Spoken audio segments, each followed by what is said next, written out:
Hello दोस्तों, वैलेरियस chords एक German वनस्पति शास्त्री और रसायनज्ञ थे। किसी पदार्थ को संश्लेषित करने की एक विधि विकसित करने का भी श्रेय उन्हें व्यापक रूप से देते हैं। उन्होंने इस पदार्थ को विट्रियल का मीठा तेल कहा। क्या आप जानते हैं कि ये पदार्थ क्या था? ये पदार्थ था ईथर। आइए देखें कि विभिन्न प्रकार के ईथर और उनके नाम कैसे रखते हैं। ईथर कार्बनिक यौगिकों का एक वर्ग है जिसमें एक ईथर समूह होता है जिसमें एक ऑक्सीजन परमाणु दो एल्काइल या एरल समूहों से जुड़ा होता है। ऑक्सीजन परमाणु से जुड़े एल्किल या एरल समूहों के आधार पर इन्हें दो प्रकारों में वर्गीकृत किया जाता है। सममित ईथर में ऑक्सीजन परमाणु से जुड़ा हुआ एक ही एल्किल या एरल समूह होता है। मिश्रित या असममित ईथर वे होते हैं जिनमें ऑक्सीजन से जुड़े दोनों समूह अलग अलग होते हैं। ईथर का नामकरण।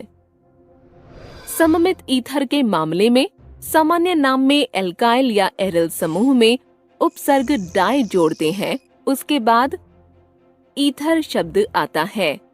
उदाहरण के लिए डाई मिथाइल ईथर में दो मिथाइल समूह होते हैं, जबकि दो फिनाइल समूहों वाले ईथर को डाइफिनाइल ईथर कहा जाता है। IUPAC प्रणाली के अनुसार ईथर को एल्कोक्सी एल्केन्स के रूप में जाना जाता है। उदाहरण के लिए डाइमिथाइल ईथर को मिथॉक्सी मीथेन कहा जाता है और डाइफिनाइल ईथर को फिनॉक्सी बेंजीन कहा जाता है। असममित ईथर के लिए एल्काइल समूहों को वर्णानुक्रम में व्यवस्थित किया जाता है, जिसके बाद शब्द आता है ईथर। उदाहरण के लिए इस यौगिक को एथिल मिथाइल ईथर के रूप में जाना जाता है। IUPAC प्रणाली में उसी यौगिक को मिथॉक्सी इथेन के रूप में जाना जाता है। यहाँ छोटी कार्बन श्रृंखला को एल्कोक्सी समूह कहा जाता है। इसी तरह इस यौगिक को मिथॉक्सी बेंजीन के रूप में जाना जाता है। डाइइथाइल ईथर वाष्पशील और ज्वलनशील है।